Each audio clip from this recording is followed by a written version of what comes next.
Who are we? We're the ones who step up for each other. I've got your back. You've got mine.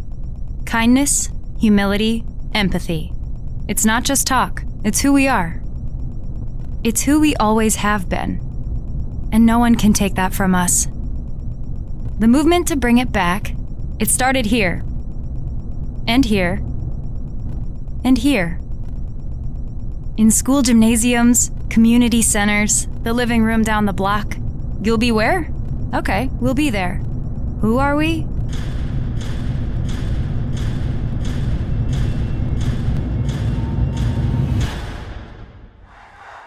We're the movement that will beat Donald Trump. Welcome. We're going to have to sweat for it. We're going to have to sacrifice and fight. We're going to have to lead. Everyone is going to have to lead with kindness, humility, empathy, and not just talk, but action. Action today, action tomorrow. Action until we win. And we will win if we do this together. It's who we are. It's who we always have been. Now let's show them. Thank you for joining this Biden-Harris campaign event, a community fired up for change, mobilizing Pakistani Americans for Biden-Harris. And now, please welcome co-founder of the Asian American Pacific Islander Victory Fund, Dilawar Syed. Assalamu alaikum, everyone. Thank you so much for joining us. Yawm-e Azadi Mubarak. This is arguably a first ever Pakistani American event a presidential campaign is hosted. We're here to celebrate you and make a commitment that we will do everything in our power to elect Joe Biden as our president. You know, what a historic week this has been. The South Asian community is on the front lines. We are on the Democratic presidential ticket. Let that sink in. And we are building a coalition of Black and brown communities, including Pakistani Americans, all over this country to win this election. You know, we come from a very proud diaspora tradition, going back to more than a century of activism, fighting for freedom, justice, and dignity. Much of the leadership in the subcontinent, including Quaid-e-Azam Muhammad Ali Jinnah, came from the diaspora. And today, here in our country, this moment, this very moment, must compel us to get involved, take action, just like that generation did some 70 plus years ago. So in this most consequential election of our lifetime, we will get a shot, and frankly, our only shot, to restore the soul of this nation. For if Trump were to get another 4 years, this country and all that it has stood for will be beyond recognition and repair. You know, I decided early on, even frankly before we had a campaign, to support Vice President Biden, because I believe he's the only one prepared to lead this country given the enormity of the task ahead. He's obviously deeply committed to the progress we made under President Obama, whom I had the tremendous honor of serving. But most importantly, Joe has the heart. Joe has the heart to heal us, to unite us, to move us forward as one people. You know, when I opened up about my kids growing up in an environment in which Trump has legitimized hate and bigotry, Joe leaned forward. He held my hands and his eyes welled up. This is the man I have seen. And this is the leader we all soon will be very proud to call our president. Now, obviously, we have a lot of work to do over the next 80 days or so to make that happen. And that's why we are all here. There are hundreds of Pakistani American families who are zoomed in from all over the country to build this movement forward, to mobilize Pakistani Americans everywhere, our friends, our neighbors, our parents, to make the calls, get educated about the mail-in ballot process, which will be so important this time around, and to vote. Look, we often hear, well, I was with Bernie and I'm not quite sure about Joe Biden. Let me tell you this. No one absolutely no one should sit this election out. For if you sit this election out, you're sitting out a chance to act on climate change. You're absolutely closing the door to end massacres in schools. You're sitting out a chance to prevent an aging parent or a grandparent from losing their healthcare. And you're absolutely sitting out a chance to get rid of the Muslim ban on January 2021. Our responsibility, our choice is clear. Now, I am super excited to welcome a fellow Asian American and a fellow entrepreneur to our event today. Andrew Yang, who, as you all know, has quite frankly brought so much new energy into our political process. He's brought in so many young AAPIs to the political fold in our country, and new ideas like universal basic income. And also, we're calling him an honorary Pakistani American today for observing this historic event with our community. Please join me in welcoming Andrew. Hello, everyone. Thank you so much. Happy Pakistan Independence Day, first of all. And when I was first asked to do this event, I said, you do realize I'm not Pakistani American. And then someone said, no, you'll become an honorary Pakistani American by virtue of this event. I said, it is that easy? I could become an honorary Pakistani American simply by expressing how we need to get behind Joe and Kamala. Sign me up. And it's been great reconnecting with folks in the Pakistani community. No, I was reflecting on my experience with the Pakistani American community, and most of you know I'm from New York City, New Jersey. It's one of the hubs of the Pakistani American community. And one of my friends in law school is a guy named Ravi, and he was probably the biggest influence on my understanding the Pakistani American experience in better context. We talked about his family. He was getting married significantly younger than I was. I was sort of a 20-something-year-old wandering the streets of New York for a while, but Ravi had his life figured out more and was getting married. Talked about how important family was, but he also talked about how difficult it was carving out a place in this country as a Pakistani American Muslim. And I grew up the son of immigrants myself, Asian American, son of an engineer in upstate New York, where there were not many Asian Americans. And I thought that was a relatively difficult experience, frankly, where I felt out of place very, very often. But then talking to my friend Ravi, I said, oh my gosh, I thought I had it rough. like Ravi had it, to a much higher degree. And that stuck with me throughout my entire adult life. And fast forward to today, this is an historic event. It's great to feel like we're all a part of history together, because we have a chance to advance what American actually means to millions of people around the country. That the word American is at stake, in my opinion. And when I say American, I mean me, I mean you, I mean my children, I mean my parents. And Donald Trump, unfortunately, has taken the very concept of Americanness and used it to divide us. And then on the other side of the coin, you have Kamala Harris, the first African-American and Asian-American vice presidential nominee. One of the joys of running for president was that I got to know Kamala and Joe and the other candidates on a personal level. So if you want that experience, I recommend running for president. But so I became friends with Kamala and Joe in the fields of Iowa, in New Hampshire. I would speak before or after one of them at a lot of the events. I was Kamala's debate neighbor. And Joe and Kamala are the best of us. They are true patriots, public servants who want to fight for an America that includes us.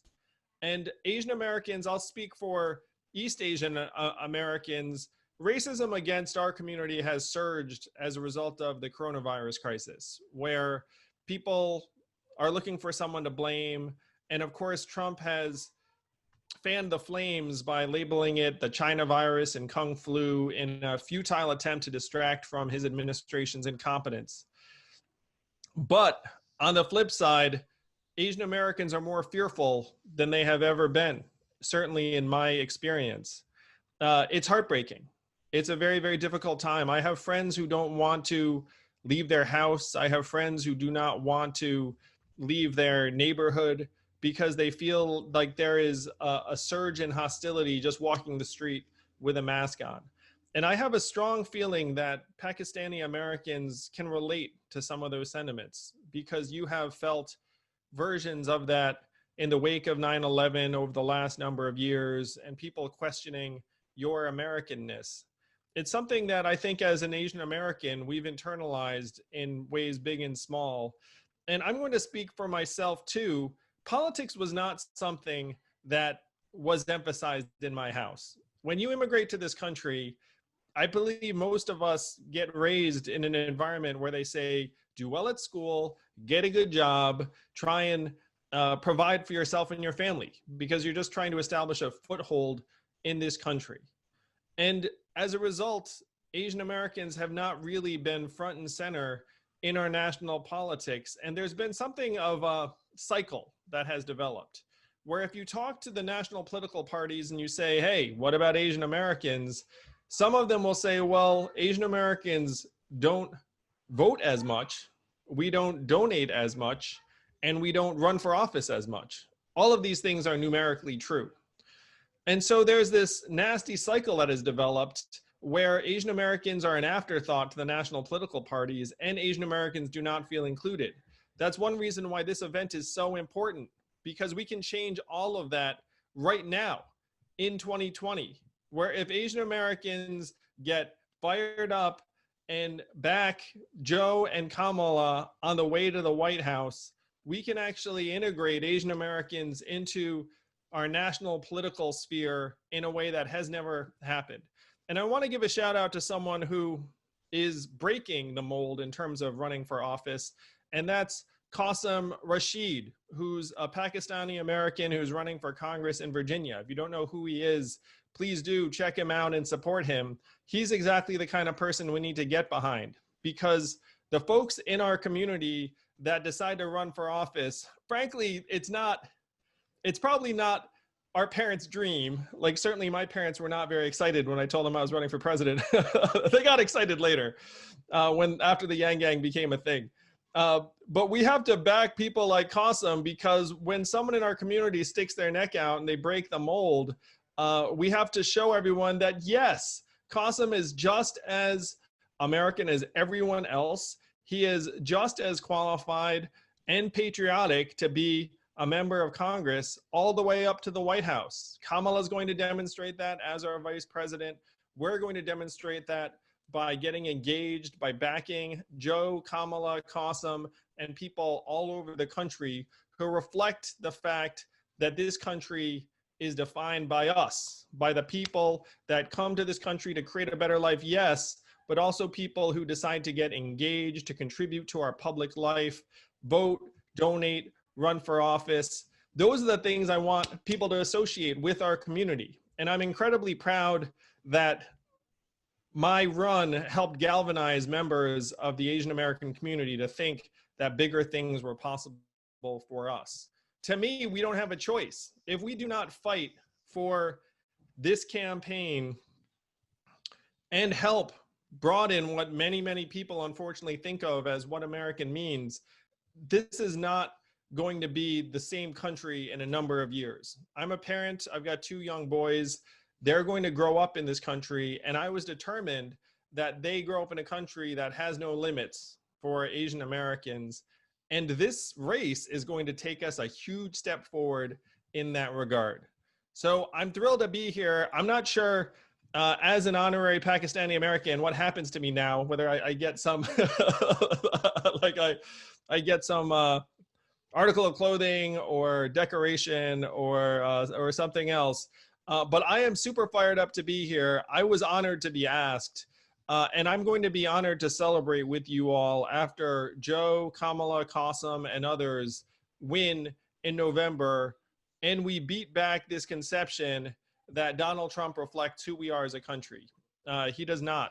And I've talked to now thousands of Americans who voted for Donald Trump who also feel he does not reflect what this country stands for. So thank you all so much. Let's get behind our candidates. Let's get fired up. Let's help Joe and Kamala win, and let's be primed to do the work in January of 2021, because there is a lot of work to do together. Thank you all so much.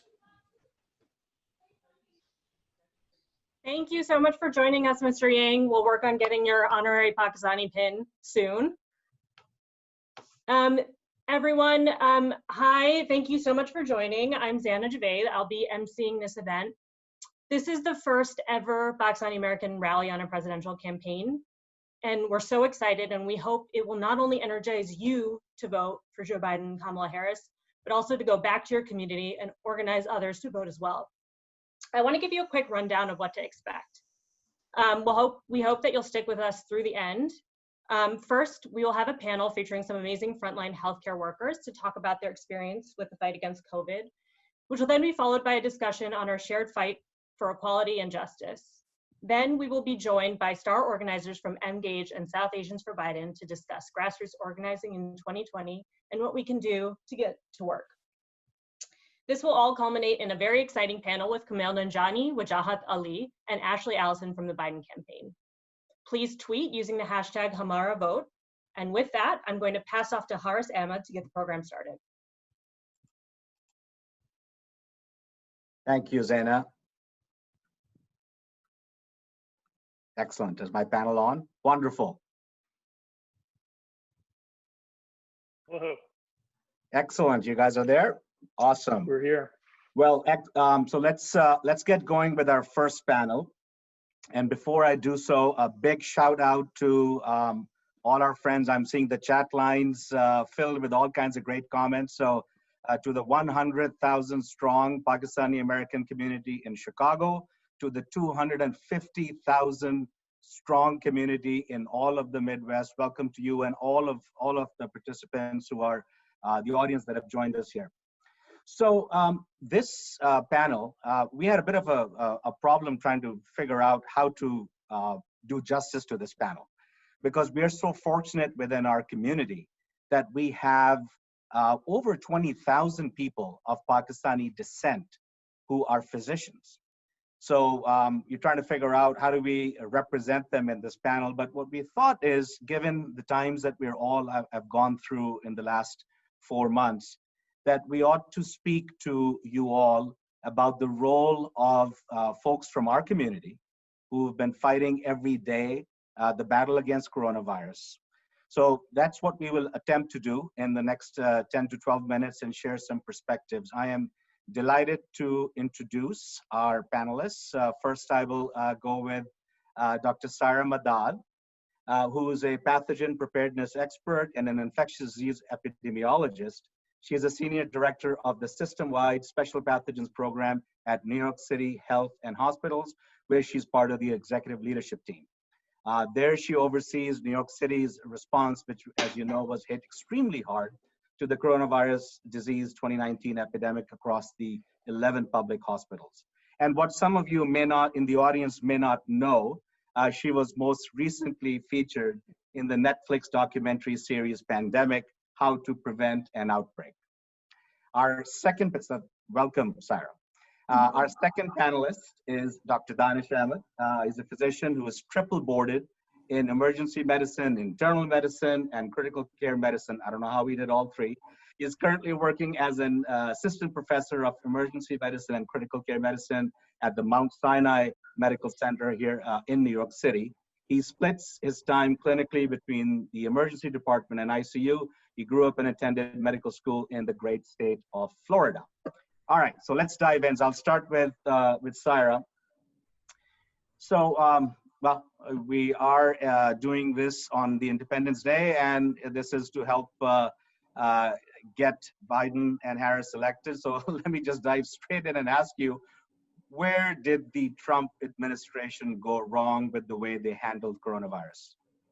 We went wrong from the very beginning. I think the one thing that I can summarize how we started off was just the gross incompetence and the underestimation of this pandemic.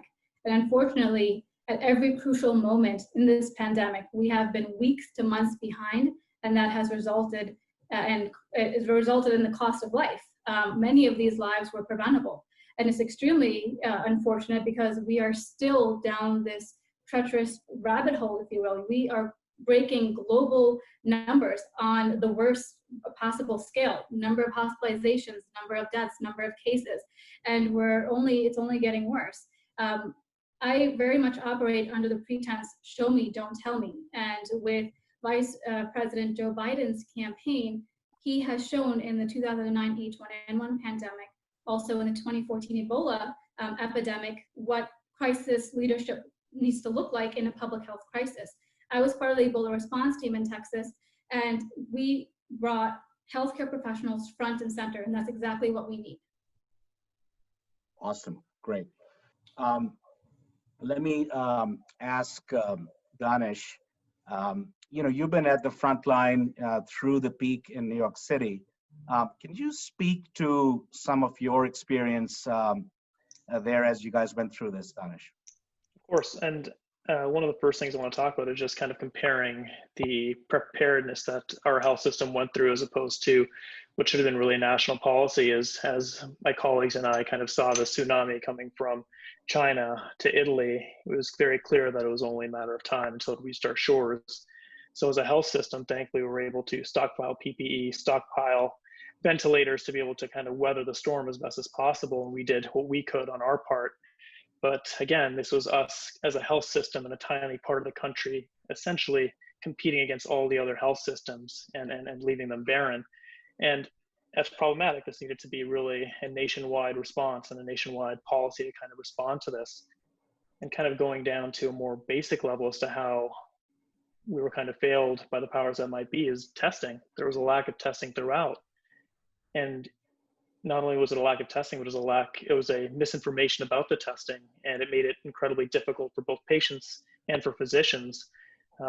Patients were promised that everyone in the country could get tested, and in the early days when people would come in with symptoms, if they weren't getting hospitalized, we'd simply have to send them home, and we'd be met with profanities, anger, and again, understandably, given that they've been promised one thing, and there were, when they showed up, reality was completely different, where testing just wasn't available, at least on a wide basis. And as physicians, we knew that we were sending these people back out into the community to essentially spread coronavirus. We could tell them, please quarantine, but without an actual diagnosis, it's much harder to kind of make a compelling argument as to why they may needed to quarantine.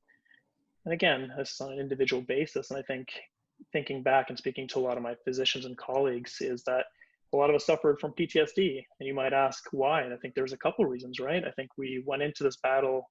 We're called healthcare warriors and healthcare heroes, but we went in completely unprepared, right? A lot of my colleagues were literally getting their PPE donated to them from Yankee Stadium. They're wearing ponchos to work. That was their PPE.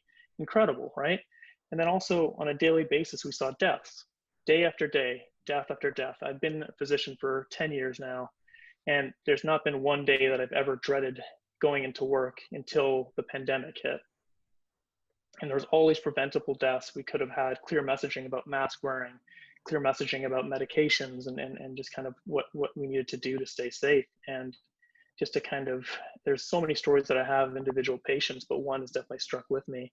And that was when I was called to see it was a 55-year-old, just a healthy, muscular gentleman. He's an African-American gentleman. And I went to see him. And, at that point, I just told him, I said, sir, we've done everything we possibly can to support you and help you breathe, but we've gotten to the point where, I think we have to put you on the ventilator. And he said, you know what, doc, you do what you got to do. Let me just call a couple people.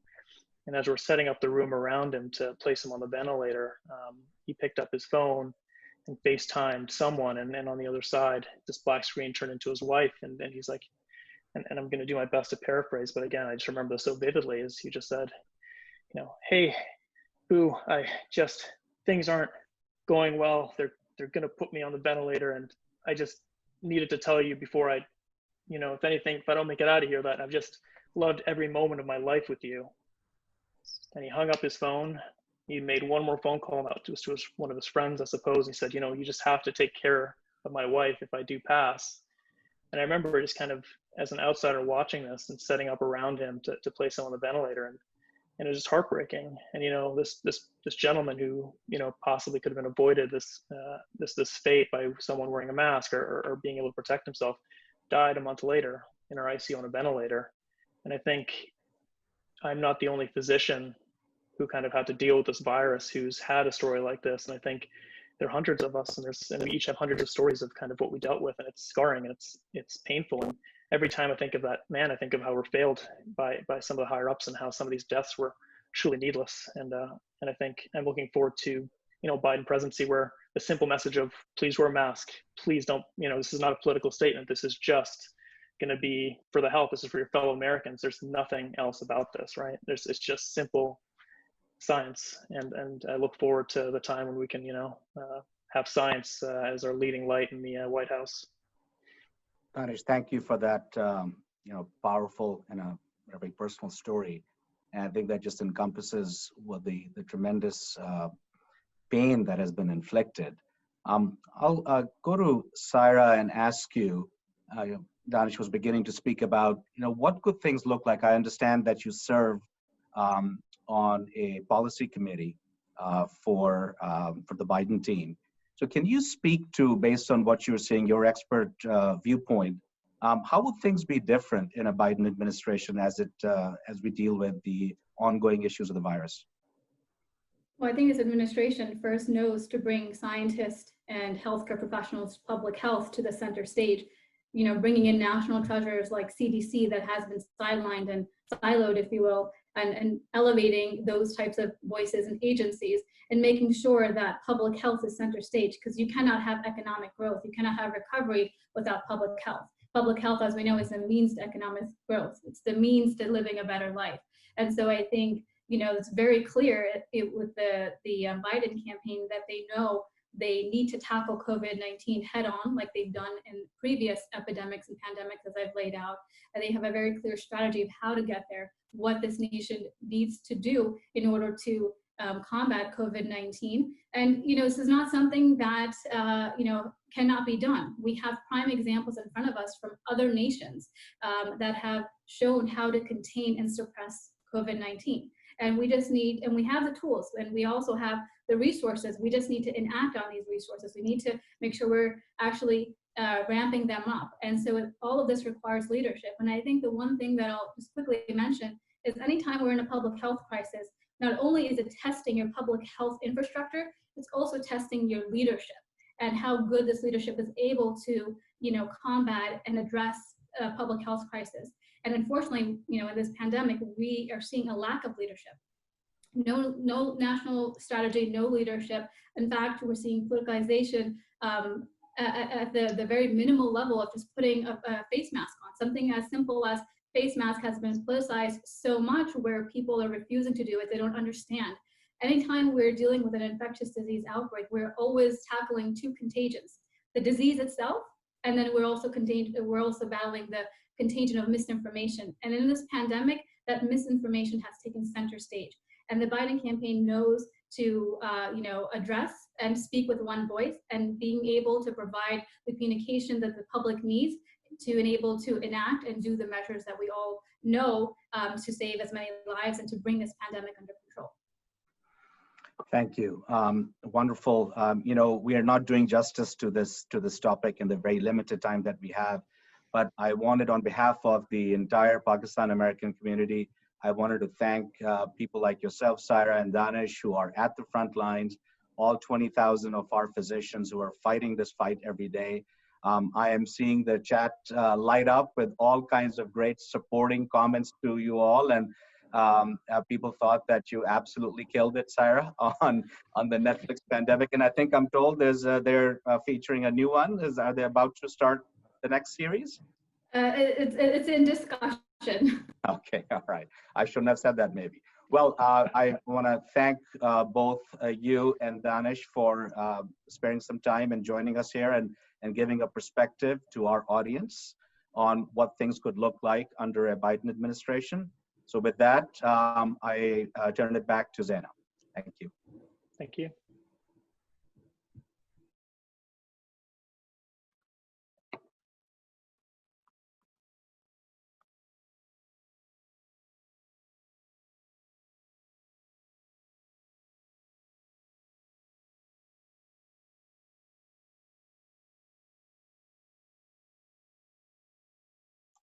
Oh, Sorry, I was muted. That happens to me all the time.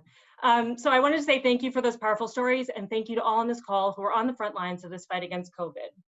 Next, we will have a dialogue on race and representation led by Faraz Iqbal with candidate for Congress in Virginia, Qasim Rashid, and Skokie School Board official, Bushra Amiwala.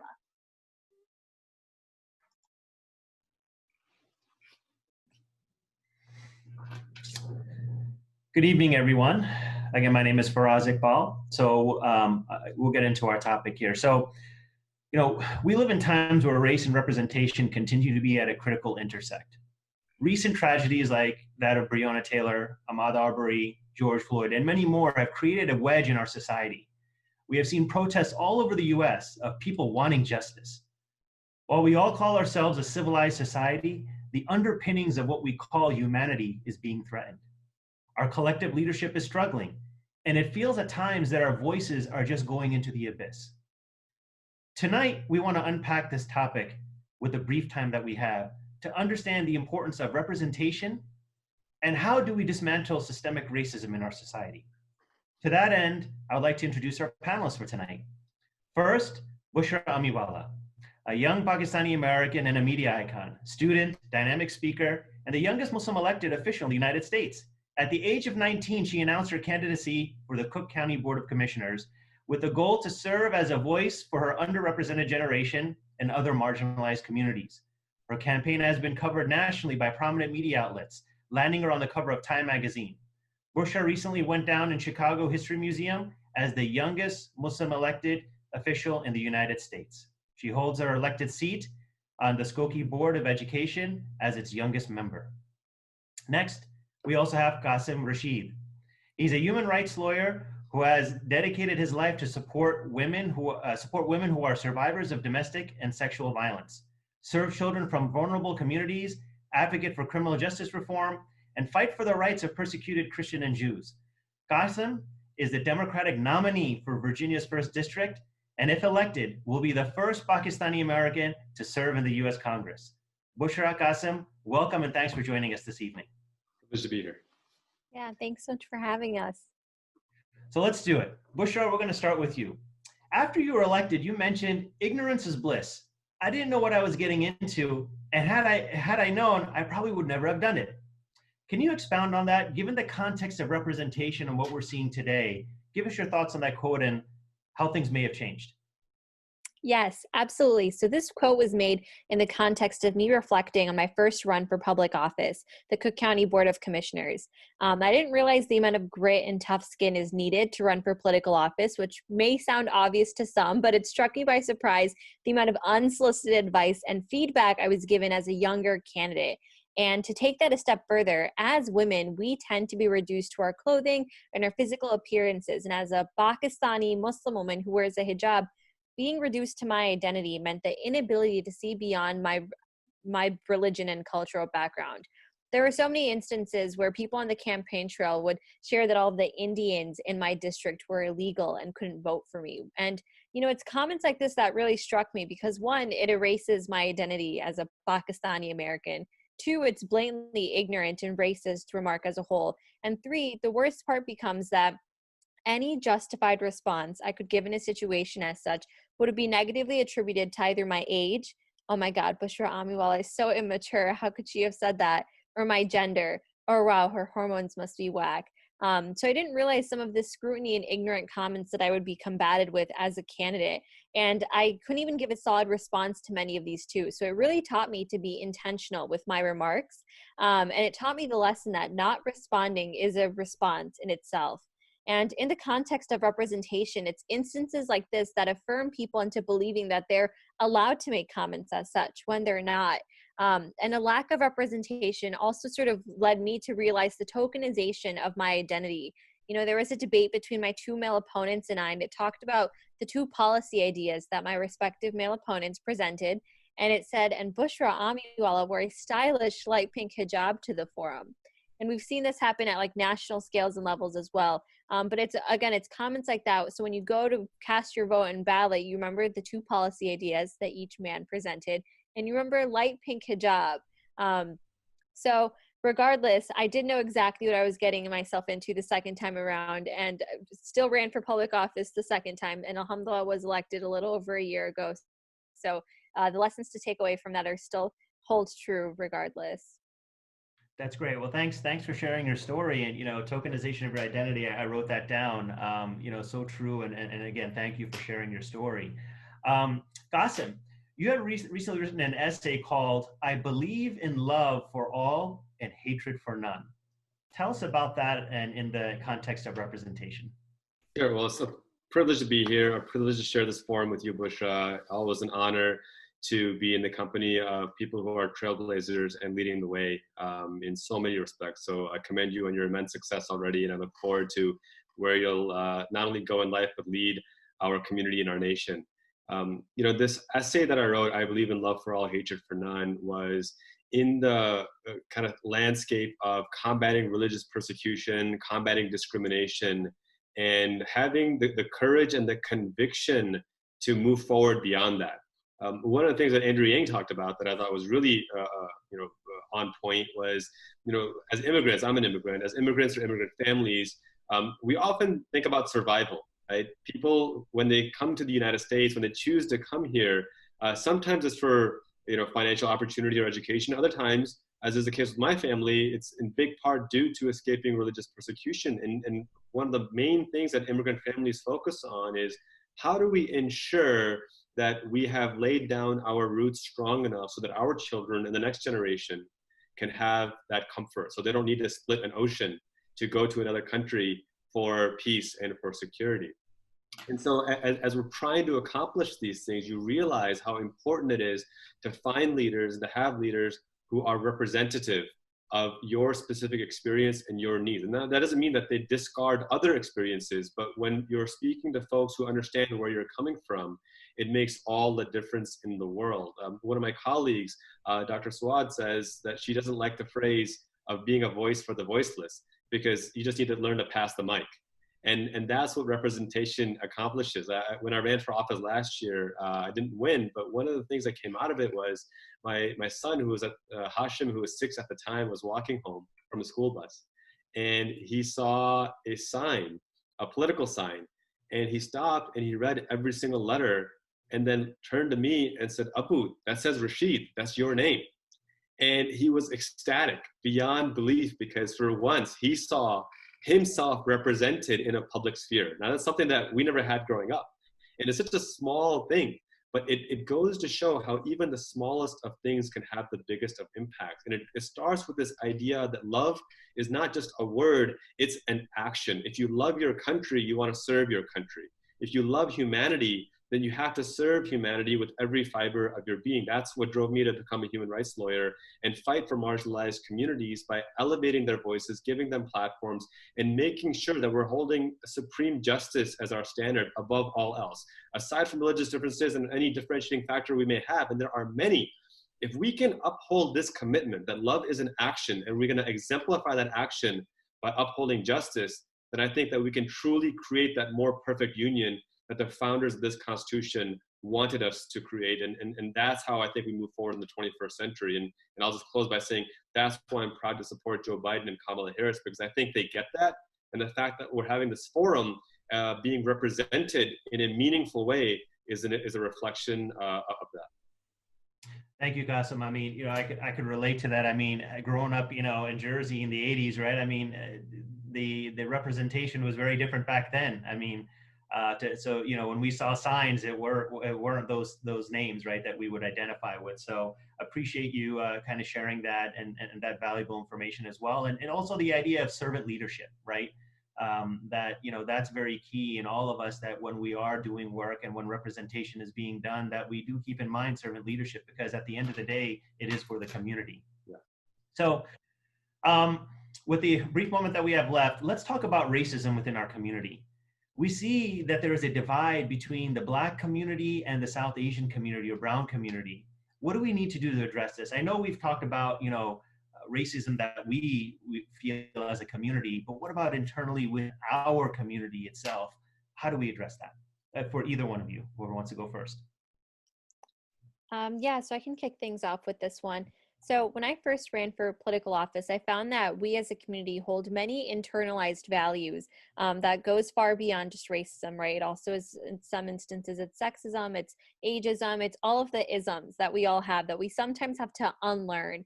And I found that it can be difficult to sort of find it and ways to combat that within our community from the older generation. I think it's a bit more challenging to see it from there.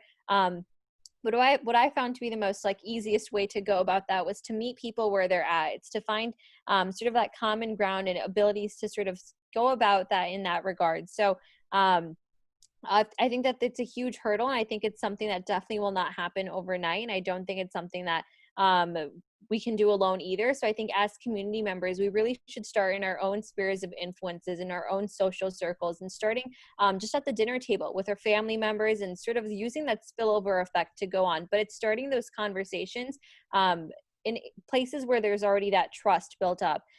So I think that it's not going to happen overnight, but I think we're really lucky that we're living in such a historical and pivotal moment in our time right now where people are paying attention, and people like such as even just my parents, like they're seeing like these rallies and protests and marches happening, and they would say like, you know, maybe it's unsafe to go to something like that, but it's saying, you know, no, Ammi, Abu, it's very important that we show up for our brothers and sisters who also are being, you know, who are on the line right now. And it's those difficult conversations, but I think that those conversations are the best place to start at a very small scale. But I think the spillover effect is the best way to go about it. Great, thank you for sharing that. And you know, really important about kind of looking in the mirror and recognizing it ourselves. Qasim, what about your points of view? You know, a great man once said that nations cannot be reformed without the reformation of their youth. And I think that when I look at our young people, I see immense hope for our nation.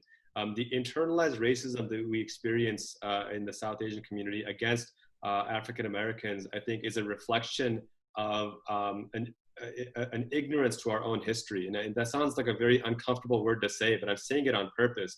A lot of folks don't realize the explicit exclusion of Asian Americans in U.S. constitutional law and legislative history. There was the Chinese Exclusion Act of 1882, the 1917 Immigration Act, which banned Indians and Mexicans, and then the Asian Exclusion Act of 1924. All of these were repealed when? In 1965's Immigration Nationality Act, which was created because you had Black civil rights leaders fighting for civil rights, not just for themselves, not for their voting, not just for their voting rights, not just to end Jim Crow, but they brought their Asian sisters and brothers along with them and said that their struggle is our struggle. They didn't have to do that, but they did that anyway. They took the bullets and the beatings and the batons for the Asian community. And I think now, if Asian Americans aren't willing to stand up right next to our Black sisters and brothers, then we're doing a disservice to our own ancestors and to our own future generations. So I would encourage everyone who is of South Asian descent or Asian descent in general, take a moment to really understand that history and infuse that into your children, because the next generation is being tasked, that generation that's existing right now is being tasked to heal these divides with meaningful action. Again, love is an action. But I believe that this is something that we can absolutely overcome if we work together, understand our history, and walk forward together as well. Very well said. And, you know, I think that there's some key points there is understanding our history. You know, a lot of times we come here and we take things for granted. But the civil rights movements, you know, the immigrant population has benefited off the civil rights movement, off the backs of the civil rights movement. So we need to understand our history in America in terms of the struggles that were made so we can appreciate and then start blending our hearts together. At the end of the day, if we don't unify our hearts and look at each other as human beings, then and if we don't do that, that's when humanity starts falling apart. And that's what we're starting to see today. We need to put the human back into humanity. And that's what we need to look at when we're looking at our history, when we're looking at people and understanding our own biases. We have to look in the mirror in ourselves and say, yes, I am biased. And yes, this is how I'm going to address my biases. And the day we do that is the day we start dismantling racism. And it's just a start because there's a whole systemic racism that's there today that we need to start dismantling. So thank you so much, Qasim and Bushra, for joining us tonight. This was an enlightening conversation and really appreciate your time coming in. Zaina, back over to you. Great. Well, thank you for that very important conversation on race and the importance of representation and seeing ourselves in these leadership roles. You both are so inspiring, and I hope we as a community can throw our support behind you. Good luck on your race, Qasim. For our next discussion, we're going to hear from Aysha Ahmed from Engage and Omair Mirza from South Asians for Biden to talk through how to organize in these unprecedented times. Hello, everyone. Peace and blessings to all of you. I love the energy that we've rallied tonight. The difference in backgrounds and beliefs, the young and younger, no such thing as old here, but how we've gathered today is phenomenal because we're putting people first. So how do we put that energy into action? My name is Aysha Ahmed, and I'm the Deputy Organizing Director at Engage Action. I'm joined by my good friend and political extraordinaire, Omair Mirza. Omair, how's it going? What's our game plan? Aysha, I think something that's evident just throughout the course of this call, the amount of people that are on here, and just the energy that we're feeling throughout this campaign. It's that the Pakistani American community in this country is on the cusp of history. In the nearly 50, 60, or 70 years that our diaspora has been in this country, we are finally engaging in the public sphere of our society in a major way. And so my name is Omair Mirza. I am the Texas State Co-Director for South Asians for Biden. SAB is a national grassroots organization that is mobilizing our community to elect Joe Biden and Kamala Harris in this November. So my full-time job, I am the Senior Policy Advisor for Congressman Andre Carson in Washington, D.C. on Capitol Hill. And Aysha, you're actually a constituent of his. So make sure I'm on my best behavior. But if it weren't for him, Andre Carson is a Muslim member of Congress. If it were not for him giving me, a young Muslim Pakistani, an opportunity, I would not be here today. And that's because, like many of us on this call, I am the proud son of Pakistanis who immigrated to this country in the late 1970s. And from my personal experience working in both the legislative branch and the executive branch, and especially with this Trump administration, Pakistani Americans are being left out of the policy-making process. And so that means that our life experiences, our unique struggles are not being taken into account. And so when we talk about reasons for voting for Joe Biden, there are plenty of them. But what's most crucial for our community is that he has committed himself to appointing and hiring in his White House and the administration diverse people. And we can look no further than his selection for vice president, Kamala Harris, the child of immigrants, no different than you, me, or anybody else on this call. When she becomes the second most powerful person in the United States, now we can all look at her and say, I too can get to that point in life. And so with more South Asians working in the White House, what does that mean for us? That means that our Pakistani doctors, our healthcare professionals, our small business owners, our young students will be at the policy making and the policy implementation table when decisions are being made at the highest levels of our government. And so the question becomes, Aysha, how do we get to that point? The stakes have been laid out for us as to what's at stake for this community. But this change doesn't come from DC. This change comes from the grassroots. This change has to come from places like Sugar Land, Texas, and Naperville, Illinois, or Fairfax County, Virginia, or Edison, New Jersey, and all the other places where us Pakistanis are in this country. So Aysha, why don't we go through how to do this? I'm so glad you asked because I have a secret tool and I like to call it the PAC plan. P-A-K. P, prepare yourself. Are you up to date on your voter registration? A, ask 5 friends. Are you registered to vote? Can I count on you to show up in November? Have you requested your mail-in ballot? Because I want you to be safe, but I want you to vote. And K, know your plan. Do you know who you're voting from top down? Have you applied and also plan to mail in your ballot on time? So prepare, ask, and know. It's called the PAC plan. Now, the goal of the PAC plan is to get out in force and get civically engaged. Because civic engagement isn't just politics. It's rooted in what we can change with our hands. what we say with our tongue, and what we carry in our hearts. I want to dig deeper on what we can do, build our pathway to victory, and how we can get to Hamara vote. So previously, our ground game has been a little weak, y'all.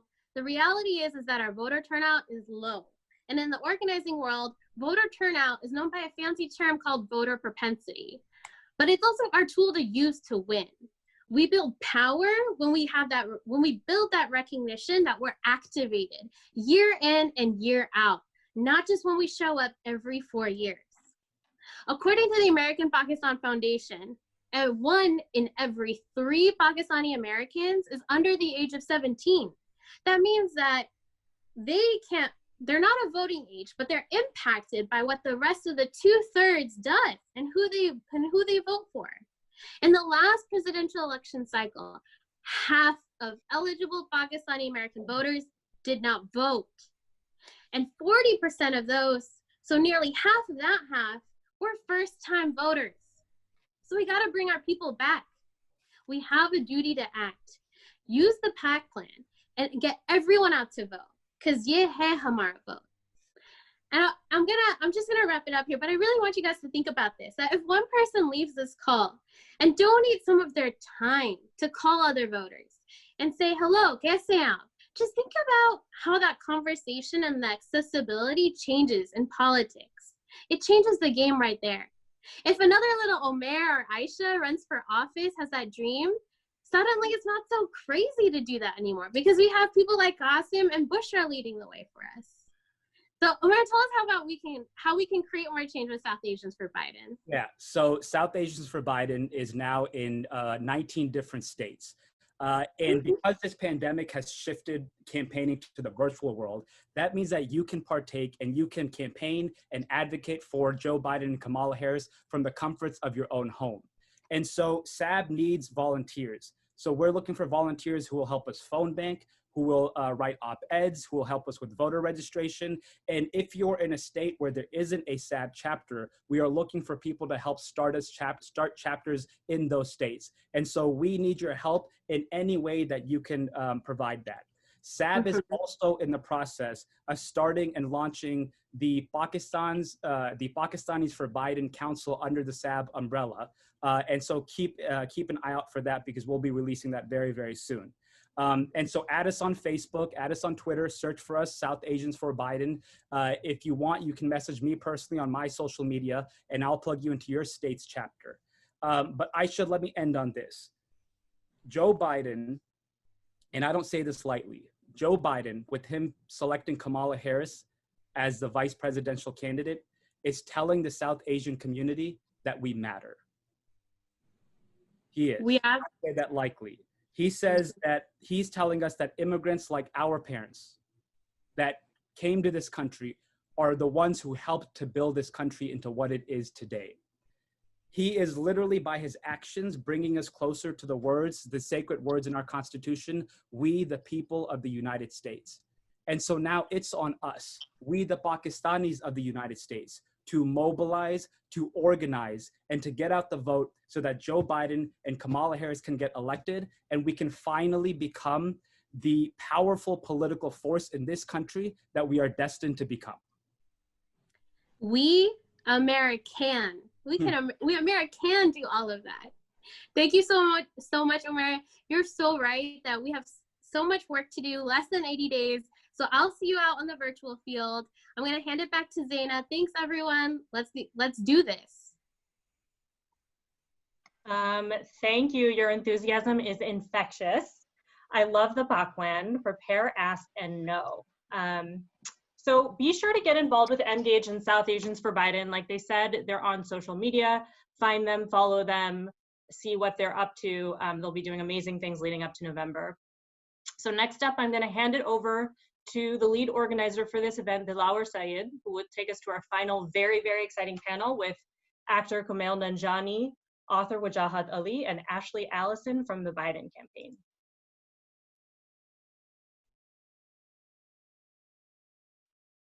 Thank you so much, Zaina, and thanks for emceeing our event today.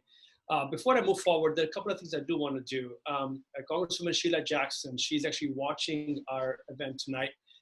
We obviously couldn't have her on the program, and she chairs Pakistan caucus in the US Congress, and want to thank her for her incredible support and advocacy of our community going back to years. And obviously she does great work in Houston as well for the broader community. So I want to thank her. And secondly, look, let me say this. One of the best things about the campaigns are that it gives you an opportunity to build a new organizing muscle. This event was put together by a team of organizers who are out at the campaign, and we all came together in the last 3 to 4 weeks. People like Zaina and Aysha and others and Omair, and I want to give them a shout out. I hope as you're watching, you're inspired to get involved, and you know that this is our moment, and this community absolutely has the talents, has the energy, and has all the reasons to come out and make sure that we do our best to, have Joe elected on November 3rd. So let me bring on our panelists, and I think they're probably already on video as well. And I'm going to introduce them very briefly, and then we'll dive right into questions. You can certainly also send your questions via chat box, and once we've had a few dialogue with our panelists, we will try to ask some of the questions that you've brought in. So we are joined by Ashley Allison. She's National Director of Coalitions with Biden for President. Ashley has an incredible resume working with the Obama administration, and now has broadened her incredible experience to the campaign, with coalitions being such an important part of the Biden strategy. We're joined by Kumail Nanjiani, who really doesn't need much introduction, quite frankly, but I will introduce him again. He's incredible. He's obviously born and raised in Karachi and has done incredibly well. And we're proud of him and all that he has achieved, and he will achieve in the coming years as an actor. And then Wajahat Ali, who's been obviously speaking a conscience, if you will, for us for a long time on media, and he's a terrific spokesperson, if you will, and we'll get to hear from him as well. So again, great panel, and thank you, all of you, for being here. So Ashley, let me start with you first. Again, welcome, and thank you for joining. How do you think about the path to victory? There's 81 days from now on, and very specifically, what role do you see Pakistani Americans play in that path to victory over the next couple of months?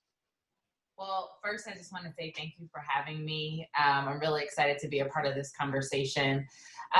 So our pathway to victory is going to take everyone, and particularly Pakistani Americans. We know that we are doing something that has never been done before. One, we have an African American and an Indian American on the ticket. So that's history in and of itself. So go Kamala, and go Joe Biden for picking Kamala. But we also know where we're organizing a presidential election in the middle of a pandemic.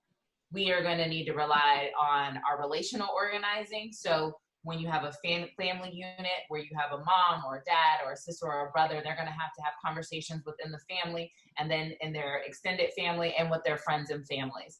We're going to need to make sure that we're doing phone banking and volunteering. We have staff in over 17 states. They include North Carolina, Georgia, Florida, Texas, Sheila Jackson-Lee's home state, my home state of Ohio, Minnesota, Wisconsin, Colorado, and many, many more. But we also have opportunities for folks who don't live in some of our battleground states to do organizing through a distributed model. So if you have a friend that if you live in New York, but you have friends that live in Michigan and you want to organize with them, that's possible on this campaign. We need to also make sure, though, that people are registered to vote. There's a lot of confusion and disinformation out there that folks are being targeted with. We need to know the facts. So the facts is the election is on November 3rd. In many states, you can vote early. We need everyone to register to vote. All the laws in states are very different, but if you go to joebiden.com and sign up, we'll make sure you have the factual information for your state so that you can register to vote. You know when early voting starts, you know when vote by mail is available, and you know that there are also safe and in-person options. So we're really excited. We think that all the work that you all are doing to organize your community is excellent, and we need everyone to lean in the next 81 days. Awesome, thank you. And as you mentioned, we are super proud to have a South Asian American, Kamala Harris, on the ticket.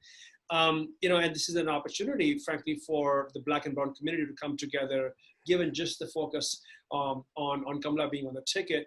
How do you think about opportunities there when it comes to our communities banding together in key states and all over the country in ways that we may not have done before, especially when you look at the backdrop of what happened after George Floyd's brutal murder, and there is a serious energy, across the entire society to sort of do better on that count. So we'd love to hear about specific tactics that we can do to become even better partners with our African American community.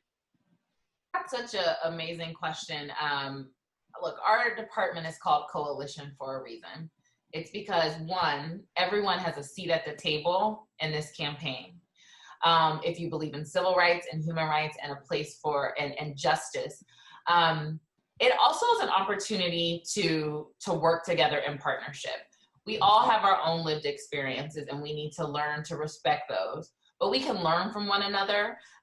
We can bond together. We have this thing called Believers for Biden. And believers are of all different types of faith. It's not just Christianity. It's not just Judaism. It's not just Islam. It's not just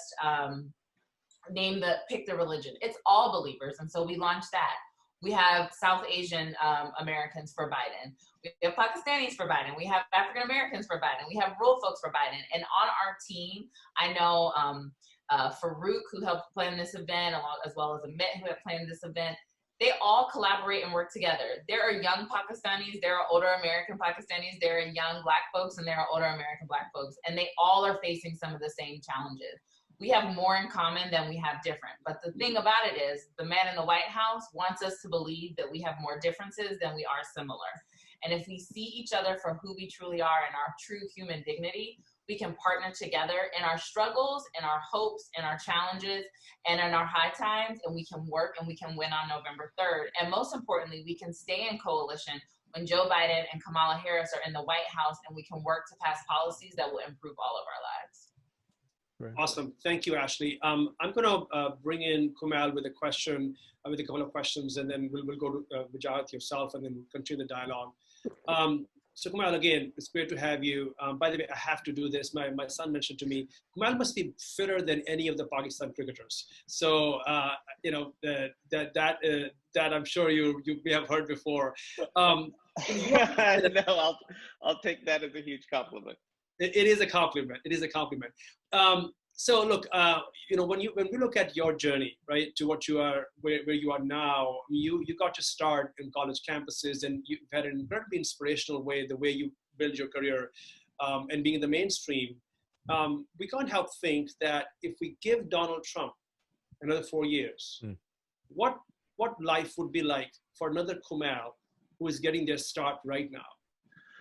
I think if we get another 4 years of this, it's going to be much harder it would have been much harder for me to start right now. I was actually talking to my wife about this the other day. Now when I get on stage, the audience is there to see me, but when you first start, the audience is just sort of a random audience. And now I would know that perhaps 40% of that crowd would see me as the enemy and would feel absolutely emboldened to yell racist stuff at me. Now, I started stand-up after 9/11, and in the first 5 years, I had 7 or 8 racist heckles at me, right? I think now it would be much higher. Listen, racism has always been a problem here. I'm not saying that's new. What is new is suddenly racism is considered okay in the public sphere. It's blatant racism is now considered political discourse. It's become okay to say certain things publicly. Harmful ideas have become normalized. So back then when I started, if someone yelled something racist at me, I know the whole crowd would have turned against that person, would be on my side. Today, I don't know if that would happen. I feel if someone said something racist to me while I was on stage, I think there might be other people who might chime in. I mean, in just these 4 years, and I'm talking about, I started literally 2 months after 9/11. There may not be negative repercussions now for someone who says something racist to me. And I know how hard it was to get on stage. You're trying to get good, you're working on your craft, and then having someone be racist to you in that way, it's very challenging, not just as a comedian, but personally too, because even though the problem is the other person, it's their problem, it's not your problem. It still flattens you, it still makes you feel bad. So I think we get another 4 years of this, it's going to be much, much harder for people who look like me and sound like me to be able to get on stage and do what they want to do. Well, obviously, we are not going to let that happen, and that's why we are here today. So, when we talk, you mentioned that you've been sort of politically active, but in recent months and, if you will, a year or so, you've been somewhat, if you will, quiet. But you're back, and today you're back on this forum, to support Joe Biden. Would love to know how you arrived at that decision, and why are you supporting Joe Biden, especially for those who may still be thinking about support for the vice president? I mean, at its most basic, I feel like Biden is someone who seems to have actual empathy and who will actually fight to preserve those who may disagree with him. Right now, we have a president who couldn't praise John Lewis because he didn't come to his inauguration. I mean, imagine, this is the reality we're in. Biden picked someone as his running mate, Kamala Harris, who was actively, she disagreed publicly with a lot of his policies. So I think it speaks very highly to the character of Biden that he chose someone that disagrees with him on many issues as his running mate. Listen, with the last 4 years, there has been extreme divisiveness from the government, obviously. And that's led to a real lowering of the discourse, but it's not just the divisive rhetoric that's been damaging. It's the ineptitude. Biden is someone with experience. He's done this before. He knows how the system works. He's gotten stuff done. Right now, we have an administration who doesn't know the system, doesn't trust experts. We've seen that with the handling of the coronavirus, and I think what's with the coronavirus, sort of just the mishandling of this public health issue, what it's shown is sort of the limit of those who try to rule with an authoritarian mindset. They thrive on creating an alternate narrative, which is just a fancy way of saying they create a world based on lies, right? Lies like immigrants bring in crime, that kind of stuff. You can sustain those lies in front of those who are likely to believe them. But what doesn't care about your lies or your alternate narrative is biology. A virus doesn't care how loudly you say your lies or how many people believe them or what you tweet or what household cleaners you want people to inject. It will attack your cells, and no amount of propaganda will change that. So I want someone in the White House who is going to unite us again and who is going to deal with basic fundamental issues in a way that is, just deal with these issues. We've got someone right now who's not dealing with them. I'm afraid that if we get another 4 years of this, whenever the vaccine is ready, it's going to be sitting in a truck in New Mexico for months because Jared Kushner got a good deal from a buddy. So yeah, vote Biden. Awesome. Well said, and obviously clear. So, Wajahat, great to have you on the panel. You are a Pakistani American, born and raised in Northern California. And obviously, you've seen this community evolve. What's your take on, if you will, the state of Pakistani American political power in the year 2020, especially in the context of this election? And what do you think lies ahead? Yeah, first of all, assalamu alaikum. Thank you, everyone, for joining us. Thank you, Dilawar, for being a superstar and organizing and bringing us together. Happy Pakistan Independence Day. I wore green and I wore a collared shirt for the third time during the pandemic just for you, Dilawar.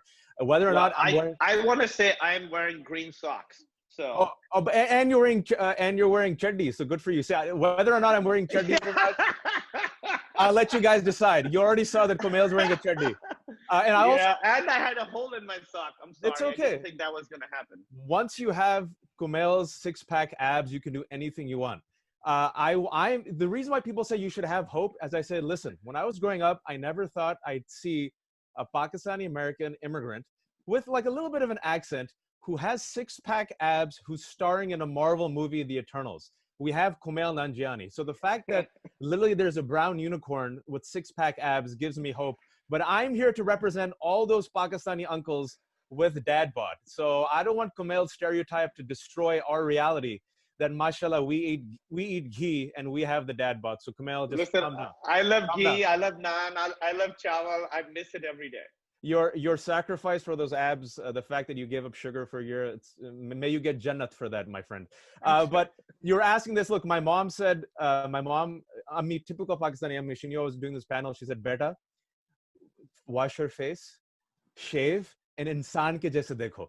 Like, just look like an insan. For the translation, literally, my mom said, "Look like a human being." So I tried for my mother. I hope you guys appreciate this A for effort. My father came to this country after the 1965 Immigration Nationality Act. He was 18 years old. Dilawar, he came on the student visa with his older brother, Sultan Uncle. He came here in 1966, he said. And I was just talking to him a couple weeks ago. He said, "Beta, when I came, the streets here were pagal. There were riots, Nixon, it was LBJ, the troops sending them to Vietnam. At that time, we thought everything was pagal." And he said something to me. He said, at that time, though, the people, the Goras, which means white people, they went for Nixon. Just 2 weeks ago, he said, "Beta, I'm looking at the streets right now, and this time they're with us. This time they're with us." And I thought that was so powerful, because growing up as a son of immigrants, oftentimes, you know what they said in the 80s and 90s? "Oh, these Americans, they don't wear shoes. They wear shoes in their home. Oh, these Americans, they do things like that." And I always used to challenge them. About 5-6 years ago, I said, "Ammi, Abu, you're also American." And then, in their mindset, it was like, "Oh, I am American," but as an outsider, as a person of color, as a Pakistani, as a person with a funny accent, that you are not part of the master narrative.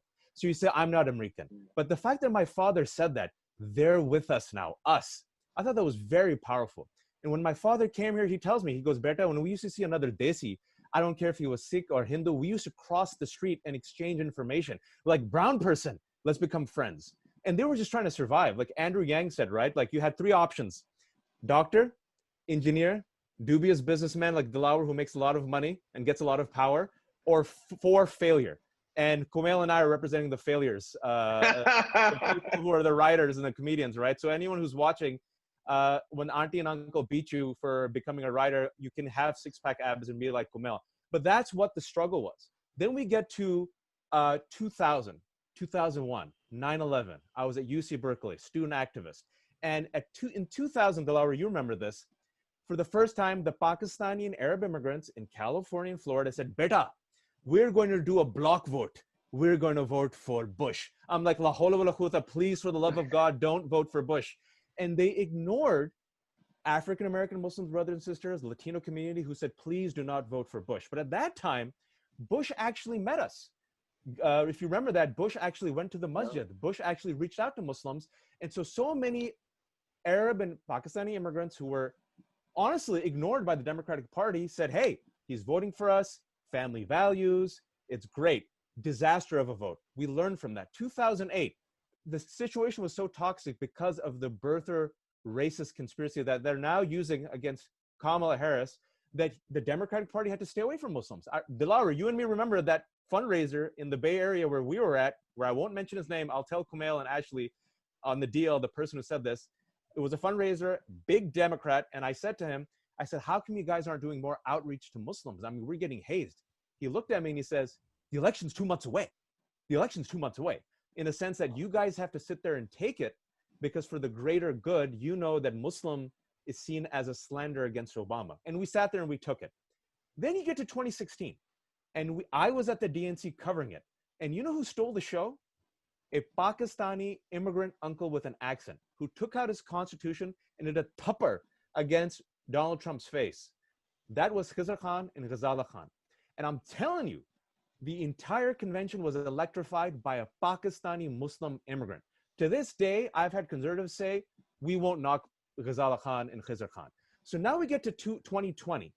And I've seen an evolution where a lot of Pakistanis, let's be honest, for the taxes, for family values, because we're not the blacks and the Mexicans, and we'll talk about racism, they went for Republicans, right?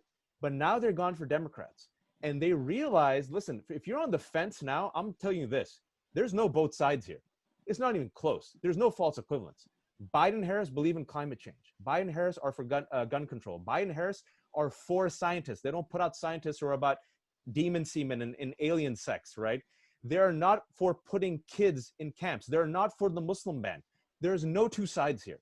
And we have to stand up for Black Americans getting killed. We have to stand up for Latino brothers and sisters. We have to stand up for the LGBTQ. I don't care if you agree with it or not, because they stood up for us when the Muslim ban dropped, they came to the airports and said, you belong to this country. That was a spontaneous grassroots organization, a multicultural coalition of the willing. I call it the multicultural Avengers. That's what we need, not just to promote Kumail's movie Eternals. And so I'll say this thing, I'll end it on my father. My Ammi and Abu voted for Republicans in like '88. Slowly but surely they became Democrats. And now most people of color, most Pakistanis are now realizing the Democratic Party is their home where they can flex, not just be a token, not just be Haji Baba, but can be the co-protagonist of the narrative. The Democratic Party realizes they need our votes, they need our pesa, and they're courting us. And so it's our time to step up and bum rush and really take our seat at the American table. And my Ammi and Abu, you know who they love? AOC. So that's evolution. Thank you for coming to my TED Talk. Awesome. That was beautiful. Wow. The chat is lit up with a suggestion that Kumail, you and Wajahat need to do a stand-up together. So I would, as soon as we get vaccines, that's right. Stage pe chad jayenge. Absolutely. Abs and ghee. That's what will be our duo. Abs and ghee. Absolutely good reminder. Well, let me make a quick point, and then I want to ask this final question. Would love for Ashley to close out with a clear call to action to Pakistani Americans and all Americans who might be tuning in right now. What I've seen, and I've been involved in campaigns, and Wajahat, you referred to it, and I got involved before you even had this campaign, and I've had the privilege of spending some time with Vice President Biden as well. The fact that we're having this event for Pakistani community, honestly organized by Pakistani Americans, this shows the values that Joe Biden has. This coalitions department is always there, but this time that is core to Joe Biden's strategy. And when you speak with him and you spend time with him, that's something that he truly personally believes. So I think, yes, we've come a long way as a community, but also we have a candidate who actually is, believes in bringing folks together and giving them that forum. And the fact that you have Kamala Harris on the ticket, South Asian American, a child of immigrants, right? And you notice that the VP actually made in his remarks yesterday, he took on Donald Trump in the first because he would have absolutely no tolerance for this, racist and just, abusive behavior that number 45 indulges in. So I just want our folks to understand, we are here because this reflects Joe Biden's values. And we are not being engaged too, we are part of this. And as Ashley said, we are part of the broader family. But obviously affinity matters, right? And that's why we're speaking to our folks so that they can all feel energized. So one quick question from Kumail, and then will ask you, and if you can give some specifics as to how does the community help us out to win this election. So Kumail, when you and I were talking, you mentioned that you had some of your your parents' friends who in the last election voted for Trump. And so what's your ask of the community in terms of persuasion, or anybody who may still be not sure about this? So we'd love to hear your quick thoughts on that. I mean, I think what Wajahat and Ashley were saying really, they said it really beautifully. And I think we are Americans. I feel like right now we have an administration that's trying to define an American in a very narrow, specific way. It's artificial and it's not true. America looks like me. It looks like Ashley. It looks like Wajahat. It looks like you, Dilawar. This is what America looks like. And now I hope that the people in our community who voted for Trump last time understand that those people do not see you as part of us. They do not see you as an American. They don't see you as part of the group. Biden and Kamala do. They understand that when you say American, America looks like the world because America contains the world in it, So I would say, please don't waste your vote on people who would cross the street away from you if they saw you. Awesome. Thank you, Kumail. Ashley, so would love for you to sort of share with the community, what do you have to do with the next 80 days? And what's your ask of the folks? What are the 3 things that they must do as you move forward? Please go ahead. So I will say it's also not just make sure you vote for Joe Biden and Kamala Harris, but if you're thinking about not voting, that is actually a vote for Donald Trump too. There were so many people in 2016 that discounted the system, didn't think that Donald Trump could win. And now we're faced with the last 4 years where there's been a Muslim ban, countries from Africa and the Caribbean are called terrible names. Children are still in cages because of this president. And I've been in this house for 6 months because of his leadership and actually failure to lead. Right. We don't have a vaccine. There's no end in sight. And that's not what has to be the case right now. So we have 81 days to get this done. The first thing is that you're on this call. Pull out your cell phone, type 30330 and text AAPI. That will get you on our list. That will allow you to get information about when there's volunteer opportunities, when there's other events like this. I gotta tell you, this was like, I wasn't expecting this. I enjoyed myself so much. I would pay money for this comedy stand-up duo right here. So don't forget to let me know when that happens. But text 30330 AAPI. Great. You can phone bank. Make a commitment between now and Labor Day to do one volunteer shift. If what you heard on this call today in Zoom made you believe that Joe Biden and Kamala Harris should be the next president and vice president of the state, just commit to do one volunteer shift. You can text your friends, you can phone bank. There are lots of ways you can do postcards. There are lots of things that you can do to get involved, but we need your help. The other thing is we have a convention next week, and you're gonna see what America looks like in the Democratic National Convention. And we have a watch party that's on Monday, August 17th, and we also have one that's on August 20th. So if you text AAPI to 30330, you'll get information, you'll get to join and have another good time. I wanna thank everyone for inviting me and having me on this panel. I wanna thank all the organizers, and let's go win in November. Thank you. टुंदिए बादे मुखालिफ से ना घबरा ए उकाब, ये तो चलती है तुझे ऊंचा उड़ाने के लिए. The world may be in challenging times, but out of challenge comes change. And that change can start with one vote. Our vote. We have passion, we have purpose, and we have power. We are leaders in business, art, and science. We are leaders in government, media, and education. We are Pakistani Americans. This November, when we get out to vote, we have the chance to make our mark in this nation's history. A mark of resilience, a mark of progress, but only if we turn out to vote.